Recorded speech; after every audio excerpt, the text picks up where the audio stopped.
शेतकऱ्यांच्या सरसकट कर्जमाफीला सुकाणू समिती आणि मंत्री गटाच्या बैठकीत तत्वतः मान्यता देण्यात आली।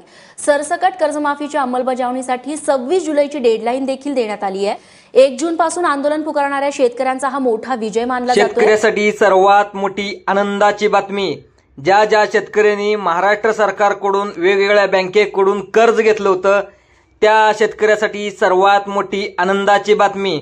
माननीय मुख्यमंत्री यांच्या अध्यक्षतेखाली आणि कृषी मंत्री यांच्या अध्यक्षतेखाली सर्वात मोठी बैठक झाली। त्या बैठकीमध्ये माननीय मुख्यमंत्री देवेंद्र फडणवीस आणि कृषी मंत्री आणि वेगवेगळ्या मंत्र्यांनी शेतकऱ्यांबाबतीत सर्वात मोठा निर्णय घेण्यात आलेला आहे। नमस्कार शेतकरी मित्रांनो, काल मंत्रिमंडळ बैठकीमध्ये शेतकऱ्यांसाठी सर्वात मोठा दिलासा देणारा निर्णय घेण्यात आलेला आहे। कर्जमाफीचा निर्णय सुद्धा घेण्यात आलेला आहे। पाठीमागील काही महिन्यात शेतकरी कर्जमाफीच्या याच्यावरती कोणतेच मंत्री हा शेतकऱ्याच्या कर्जमाफीमध्ये उद्गार काढत नव्हता, पण अखेर त्याच्यावरती तोडगा काढण्यात येण्यात आलेला आहे अशी माहिती आपल्या महाराष्ट्राचे मुख्यमंत्री माननीय मुख्यमंत्री देवेंद्र फडणवीस यांनी दिलेली आहे। तर सरकार अनेक शेतकरी संघटनांनी आवाज उठवल्यामुळे त्याचा परिणाम त्याच्यावरती दिसून येत आहे आणि शेतकऱ्याच्या कर्जमाफीला अखेर यश मिळालेलं आहे। तर मंत्रिमंडळ बैठकीमध्ये काय घडलं, कर्जमाफीसाठी माननीय उपमुख्यमंत्री अजितदादा पवार, देवेंद्र फडणवीस यांनी कोणत्या तारखा व्यक्त केल्या आहेत, यामध्ये कोणकोणत्या बँकेची कर्जमाफी करण्यात आलेली आहे याची संपूर्ण माहिती या व्हिडिओमध्ये देणार आहेत। कोणाकोणाला अपात्र सुद्धा करण्यात आलेला आहे याची सुद्धा माहिती तुम्हाला या व्हिडिओमध्ये देणार आहे। त्यामुळे माझ्या शेतकरी मित्रांनो हा व्हिडिओ अतिशय महत्त्वाचा होणार आहे। सर्व माझ्या शेतकरी मित्रांनो हा व्हिडिओ लक्ष देऊन पाहायचा आहे। काल मंत्रिमंडळ बैठकीमध्ये जे घडलं ते सविस्तरपणे या व्हिडिओमध्ये सांगणार आहे। तुम्हाला सर्वांनी लक्ष देऊन हा व्हिडिओ पाहायचा आहे। पहिल्यांदा जे विरोधक जे आमदार आहेत त्यांनी सुद्धा स्पष्ट सरकारला जाब विचारला होता। त्यांच्यामध्ये जे शेतकऱ्याला कर्जमाफी देणार होते ते कर्जमाफी कधी करणार अशी जाब आपल्या मंत्रिमंडळामध्ये जे विरोधी पक्षनेते असतात त्याने जाब विचारला होता। नंतर जो नमो शेतकरी योजनेचे 2000 रुपयेवरून 3000 रुपये करणार होता, कर्जमाफी सरसकट करणार होता, त्याचं काय झालं? तुम्ही असंच शेतकऱ्यांना किती दिवस फसवणार आहात? एकदा फसवलं म्हणून का परत निवडणुका येणार नाहीत का? असा प्रश्न विरोधी पक्षाकडून विचारण्यात सुद्धा आलेला होता। त्यामुळे मंत्रिमंडळ आणि महाराष्ट्राचे मुख्यमंत्री माननीय देवेंद्र फडणवीस ज्या शेतकऱ्याच्या कर्जमाफीवर अतिशय सिरियस झालेला आहे, त्यामुळे असं खोटं बोलून फसवून तुम्हाला काय मिळते? पुढील निवडणुकीच्या टायमाला तुम्हाला जर शेतकरी सुद्धा एक सुद्धा मत देणार नाही अशी माहिती सुद्धा विरोधी पक्षनेत्यांनी मुख्यमंत्री देवेंद्र फडणवीस यांना जाब विचारला। तर अशा प्रकारच्या वक्तव्यामुळे विरोधकांनी विचारलेल्या कडक प्रश्नामुळे सरकार जागं झाल्याचं दिसून आलं। यावेळी अजितदादा पवार, माननीय मुख्यमंत्री देवेंद्र फडणवीस काय काय म्हणाले, त्याला उत्तर काय दिले याची सुद्धा संपूर्ण माहिती या व्हिडिओमध्ये मी बघणार आहे। शेतकरी मित्रांनो, सरकार आता पूर्ण घाबरलेला आहे। त्यातच तुमच्यासाठी आनंदाची बातमी आलेली आहे। सरकारने आता तारीख सुद्धा जाहीर केलेली आहे। नेमकं कोणत्या तारखेला एक कर्जमाफी होणार याची तारीख सुद्धा आपण सांगण्यात आलेली आहे। पण शेतकरी मित्रांनो, त्याआधी आपल्याला कोणकोणती कामे करावी लागणार आहेत, कोणकोणत्या बँकेची कर्जमाफी होणार आहे याची डिटेलमध्ये माहिती या व्हिडिओमध्ये पाहणार आहोत। तर कर्जमाफी करण्यात येणाऱ्या सरकारच्या बँकाची लिस्ट सुद्धा मी या व्हिडिओमध्ये देण्यात आलेली आहे। कोणकोणत्या बँका आहेत याची संपूर्ण माहिती सुद्धा तुम्हाला माहित आहे। जी बँक ऑफ बरोडा असेल, नंतर बँक ऑफ इंडिया असेल, बँक ऑफ महाराष्ट्र असेल, कॅनरा बँक असेल, सेंट्रल बँक असेल, इंडियन बँक असेल, नंतर पंजाब नॅशनल बँक असेल, स्टेट बँक ऑफ इंडिया असेल, युको बँक असेल, युनियन बँक असेल, अशा वेगवेगळ्या बँकेमध्ये, नंतर ज्या पंजाब नॅशनल बँक असेल, इंडियन नॅशनल बँक असेल, ज्या लोकांनी बँक ऑफ बरोडामधून कर्ज घेतलं होतं तर अशा लोकांना सुद्धा कर्ज माफ होणार आहे। नंतर कॅनरा बँकमधून घेतलं होतं त्या लोकांना सुद्धा माफ होणार आहे। अशा वेगवेगळ्या बँका। आता दुसरं पाहायला गेलं तर जे बँक ऑफ इंडियासाठी ट्रॅक्टरसाठी असेल, द्राक्ष बागायत औषधासाठी असेल, नंतर सेंट्रल बँक ऑफ इंडियामधून घेतला असेल, नंतर स्टेट बँक ऑफ इंडियामधून घेतला असेल, नंतर तुम्हाला सांगायला गेलं तर पंजाब नॅशनल बँकेमधून घेतला असेल, तर तुम्हाला जी स्टेट बँक ऑफ इंडिया ही नॅशनल बँक आहे त्याच्यावरती लवकरात लवकर कर्ज माफ होण्याची शक्यता जास्त आहे। दुसरं पाहायला गेलं तर बँक ऑफ महाराष्ट्र असेल, नंतर इंडियन ओव्हरसीज बँक असेल, नंतर युको बँक असेल, नंतर इंडियन बँक असेल, अशा वेगवेगळ्या बँकांमधून तर तुम्ही कर्ज घेतला असाल तर तुम्हाला लगेच तुम्हाला या नॅशनल बँक आहेत त्या नॅशनल बँकेमधून कर्ज माफ होण्याचं शक्यता जास्त आहे। पुढच्या कोणत्या बँकेत लगेच जाणून घ्या। दुसरी बँक आहे ते म्हणजे ॲक्सिस बँक, ॲक्सिस बँकेत, नंतर ICICI बँकेत, नंतर HDFC बँकेत, नंतर फेडरल बँकेत, नंतर JSK बँकेत, नंतर IDFC बँक, येस बँक, नंतर बँक ऑफ बरोडा, नंतर कर्नाटका बँक, नंतर CSB बँक, नंतर DCB बँक, नंतर धनलक्ष्मी बँक, नंतर कोटक बँक, नंतर नॅशनल बँक, नंतर RBL बँक, नंतर साऊथ इंडियन बँक, नंतर TVB बँक. अशा वेगवेगळ्या कोणत्याही तुम्हाला ज्या महाराष्ट्रात बँका आहेत त्या बँकेतून तुम्ही कर्ज घेतलं असेल तर ज्या ज्या नॅशनल बँका आहेत त्या बँकेतून कर्ज माफ होण्याची शक्यता जास्त आहे. तर तुम्ही ज्या ज्या ह्याच्यामधून कर्ज तुम्ही प्रायव्हेट बँकेतून घेतला तर त्याला थोडा वेळ लागतो. जी महाराष्ट्र सरकारची प्रोसेस आहे ती प्रोसेस कंप्लीट होऊनच तुम्हाला कर्ज माफ होण्याची शक्यता जास्त असते.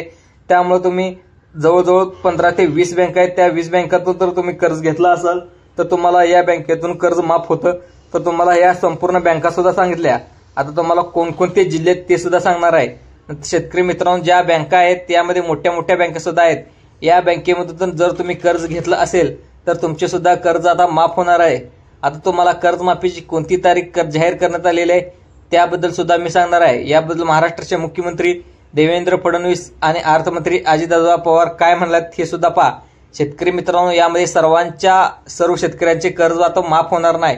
यामधून काही शेतकऱ्यांना वगळण्यात सुद्धा येणार आहे असल्याची सर्वात मोठी माहिती असणार आहे. यामध्ये आता का वगळण्यात येईल तुम्हाला प्रश्न पडला असेल. कोणकोणत्या शेतकऱ्यांना यातून वगळण्यात येणार आहे हे सुद्धा स्पष्टपणे सांगण्यात आलेलं आहे. आता कोणकोणते शेतकरी या कर्जमाफीतून वगळणार येणार आहेत आणि कोणकोण शेतकरी या कर्जमाफीसाठी पात्र होणार आहेत याची संपूर्ण माहिती या व्हिडिओमध्ये येणार आहे. संपूर्ण व्हिडिओ लक्ष देऊन पाहायचा आहे. पहिल्यांदा राज्यात पाहायला गेलं तर राज्यात दररोज सरासरी 8 शेतकऱ्याच्या आत्महत्या होत आहेत. कर्जबाजारीपणामुळे होत आहेत. आता राज्यात शेतकरी आत्महत्याचा प्रश्न हा अतिशय गंभीर होत चाललेला आहे. त्यामुळे महाराष्ट्र सरकारनं गंभीर होणं अतिशय गरजेचं आहे असा विरोधी पक्षाने जाब सुद्धा महाराष्ट्र सरकारला विचारलेला आहे. गेल्या 56 महिन्यात राज्यात दररोज सरासरी 8 शेतकऱ्याच्या आत्महत्या होत आहेत कर्जबाजारी झाल्यामुळे. राज्यात गेल्या वर्षी जानेवारी ते 31 डिसेंबर 2024 एका वर्षात विदर्भ आणि मराठवाड्यातील 2706 शेतकऱ्यांनी आत्महत्या केल्या. त्यामुळे अशा काही गोष्टीचे राज्य शासनानंतर विचार करून कर्जमाफीचा निर्णय घेतला आहे. त्याची तारीख सुद्धा लवकर जाहीर करण्यात आलेली आहे. ही तारीख तुम्हाला पुढे समजणारच आहे. किती तारखेला कर्जमाफी होणार आहे, किती तारखेला कर्जमाफ होणार नाही याची संपूर्ण डिटेल या व्हिडिओमध्ये देण्यात आलेली आहे. त्यामुळे माझ्या शेतकरी मित्रांनो, हा व्हिडिओ लक्ष द्या. 2 मिनिटाच्या आतमध्ये तुम्हाला कर्ज कधी माफ होणार आहे, कोणते शेतकरी पात्र होणार आहेत. आज बघा शेतकरी मित्रांनो, कोणकोणत्या शेतकऱ्यांना या कर्जमाफीचा तर फायदा होणारच आहे. सगळ्यात जास्त कोणत्या बँकेतील शेतकऱ्यांनी कर्ज काढले याची संपूर्ण माहिती सुद्धा बघा. बरेच शेतकरी थकीत कर्जमाफीत राज्य सरकार करेल अशा ठेवी ठेवून बँकाकडून घेतलेलं कर्ज आहे. यामध्ये ज्या शेतकऱ्यांचं थकीत कर्ज आहे किंवा शेतकरी रेग्युलरमध्ये कर्ज भरतात किंवा काही महिन्याखाली बऱ्याच शेतकऱ्यांना आपलं कर्ज थकीत केलेलं असलेलं कर्ज रिन्यू केलं असेल अशा सर्व शेतकऱ्यांना राज्य सरकार कर्जमाफ करण्याच्या अगोदर या 4 गोष्टी शेतकऱ्याच्या पाहिल्या जाणार आहेत. आता कोणकोणत्या 4 गोष्टी पाहणार आहेत हे सुद्धा सांगणार आहे. त्यामुळे लक्ष देऊन पहा. यामध्ये काही गोष्टी खूप आनंदी असतील पण काही गोष्टी खूप प्रमाणात दुःखाच्या सुद्धा असतील. सर्वात पहिली जी दुःखाची माहिती आहे ती म्हणजे बँकेकडून ज्या शेतकऱ्याचं थकीत कर्ज असेल अशा शेतकऱ्याला कर्ज बँक वसूल करत आहे. हे सर्वात पहिलं जिल्ह्यामध्ये सहकारी बँका आहेत त्या बँकाकडून कर्ज मोठ्या प्रमाणात वसूल करण्यात येत आहे. तुमच्या सुद्धा जिल्ह्यामध्ये ज्या सोसायटी असतील, नंतर ज्या जिल्हा बँका असतील, ज्या सहकारी बँका असतील त्या बँकेचे अधिकारी तुमच्या घरी सुद्धा यायला सुरुवात असेल.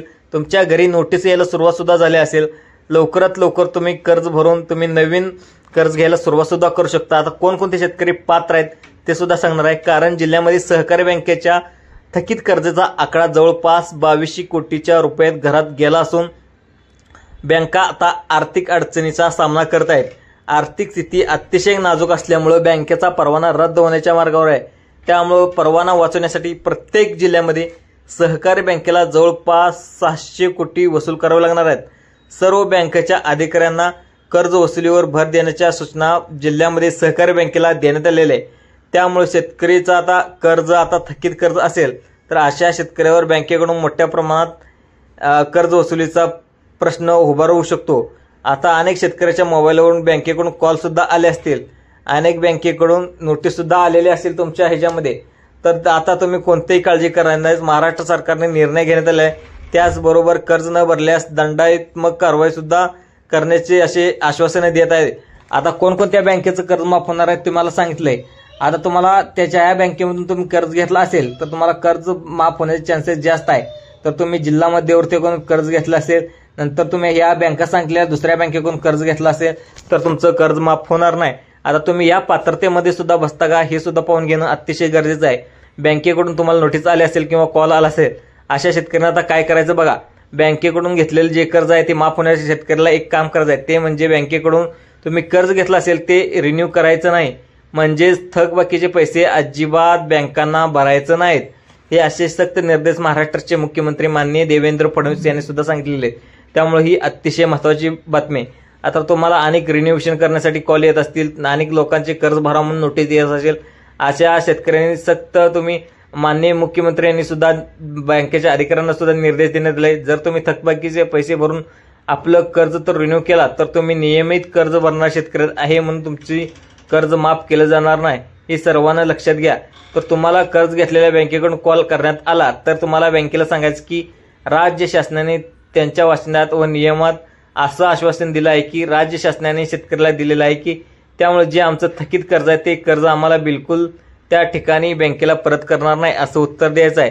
त्यामुळे 2017च्या कर्जमाफीमध्ये 48 लाख शेतकऱ्यांना 19,800 कोटीची कर्जमाफी देण्यात आली होती. तर 2019-20 मध्ये 30 लाख शेतकऱ्यांना सुद्धा कर्ज माफ करण्यात आलेलं होतं. म्हणजे 20,000 कोटीची कर्जमाफी त्यावेळी देण्यात आलेली होती. बाकी सध्या 2025 मध्ये कोणत्या जिल्ह्यात किती शेतकरी थकबाकी आहे या ठिकाणी तुम्ही बघू शकता.